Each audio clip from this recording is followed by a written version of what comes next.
कई बार ये प्रश्न सुनने में आता है कि फलाना व्यक्ति साधु बनना चाहता है या संत बनना चाहता है या बन चुका है। तो आज इसी पर प्रकाश डालेंगे कि क्या वास्तव में साधु संत या अन्य जो उपाधियां हैं धर्म की, उन्हें प्राप्त किया जा सकता है या साधु संत बना जा सकता है। तो जहां तक साधु संत बनने की बात है, आमतौर पर हम जिसे साधु संत समझते हैं वो हमारे सामने एक ऐसा स्वरूप मन में बसा होता है कि हमें लगता है कि साधु संत से आशय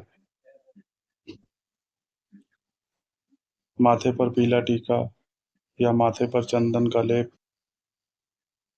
बड़ी बड़ी जटाएं, गले में रुद्राक्ष की माला, घर परिवार छोड़ा हुआ व्यक्ति, बाहर भटकता हुआ व्यक्ति और दिन भर कर्म कांडों में जीवन गुजारता हुआ व्यक्ति। लेकिन जब हम इसके अर्थ को जानने की कोशिश करेंगे तो हम पाएंगे कि ये सभी चीजें एक साधु संत से संबंधित नहीं है, बल्कि उसकी औपचारिक वेशभूषा का अंग है। और ये जरूरी नहीं है कि कोई व्यक्ति अगर औपचारिक वेशभूषा में मौजूद है तो वो साधु या संत है भी।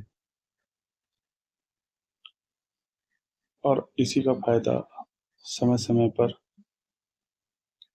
दुष्ट और दुराचारी अत्याचारी व्यक्तियों ने उठाया। और इस संबंध में हमारे सामने एक कहानी भी आती है कि रावण साधु का वेश बनाकर सीता का हरण करने गया था। इसी तरह पूतना कृष्ण को मारने देवी का रूप बनाकर गई थी। तो वास्तव में जब बात हमारे बाहरी रूप को लेकर आती है तो उससे यही साबित होता है कि एक नकली स्वरूप का निर्माण, जब जीवन में हम कुछ बनने का प्रयास करते हैं तो वास्तव में वो हमारा एक नकली रूप होता है, जो कि हम दुनिया को दिखाने के लिए उसे धारण करने की कोशिश करते हैं। उसका हमारे स्वभाव से या गुण से या स्तर से कोई भी संबंध नहीं होता। जबकि बाहरी दुनिया केवल वेशभूषा देखकर ही साधु संत या अन्य धार्मिक उपाधियों को समझती है।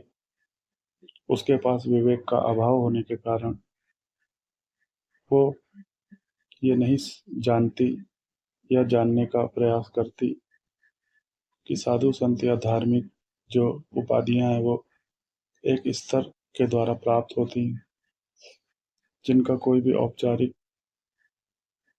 रूप हो ही नहीं सकता। अगर हम उन औपचारिक वेशभूषा मात्र पर विश्वास करेंगे तो हम एक धोखे के शिकार होंगे। और इसीलिए हमारे सामने ये कहानी भी बार बार आती है कि साधु का वेश बनाकर रावण सीता का हरण करने गया था और पूतना देवी का रूप बनाकर कृष्ण को मारने गई थी। जबकि हम इन कहानियों को गहराई से सुनते आए हैं बचपन से, फिर भी आज भी हम साधु संत या धर्म की बाहरी वेशभूषा को देखकर किसी व्यक्ति को बड़ा साधु संत या अन्य कोई धर्मगुरु मान बैठते हैं, जबकि यह बिल्कुल ही विरुद्ध धर्म विरुद्ध बात है। हमें जो व्यक्ति वास्तव में साधु संत या अन्य धार्मिक उपाधि के अनुकूल है, उसे इसका दिखावा बाहरी रूप से करने की आवश्यकता कभी पड़ ही नहीं सकती। क्योंकि जो व्यक्ति जैसा है उसे वैसा दिखाना जरूरी नहीं है, और वास्तव में जो व्यक्ति जैसा नहीं है उसे स्वयं को वैसा ही दिखाने में आनंद प्रतीत होता है। इसका उदाहरण इस बात से समझें कि जिस व्यक्ति के पास धन संपत्ति आदि होती है, वो उसका दिखावा करने से बचता है।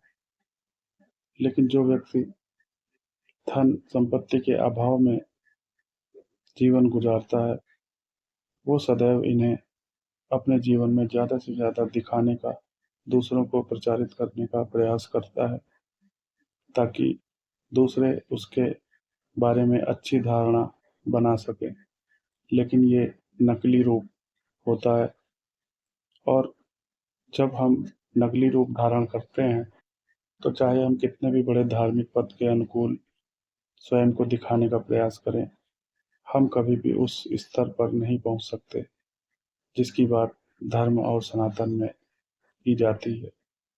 इसलिए वास्तव में साधु और संत या अन्य धर्म गुरु कभी भी बना नहीं जा सकता, और जो बनने की बात करेगा, वो वास्तव में ढोंग और पाखंड की बात माननी चाहिए, और ऐसा मानना चाहिए कि ऐसे व्यक्ति ने झूठ को धारण किया हुआ है, या इसे अभी धर्म का पूरा ज्ञान ही नहीं है।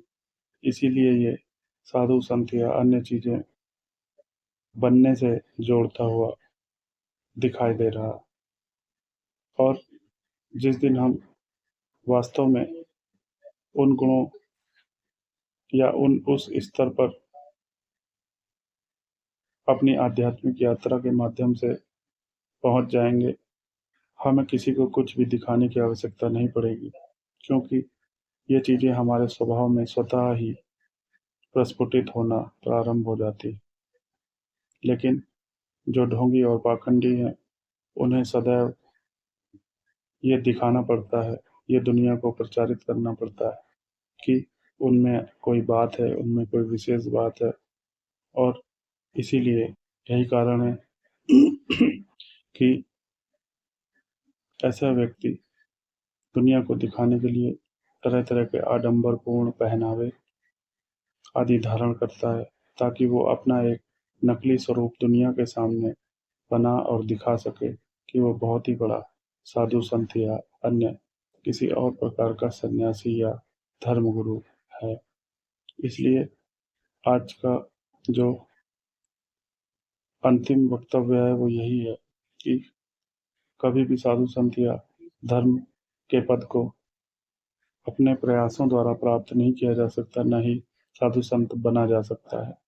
जो व्यक्ति इन गुणों का आत्मसात कर चुका होगा, चाहे ये उसकी पिछली यात्रा से संबंधित हो या वर्तमान जीवन से, वो कभी भी बाहरी पहनावे को ध्यान नहीं देगा, और न ही स्वयं को बड़ा साधु संत दुनिया को प्रचारित करता हुआ दिखाई पड़ेगा। अगर हमें ऐसा कोई व्यक्ति दिखे, तो मानना चाहिए कि यही वास्तव में उस धार्मिक पद के अनुकूल व्यक्ति है, जिसका कि फायदा आज ढोंगी और पाखंडी लोग उठाते हुए दिखाई दे रहे हैं। धन्यवाद।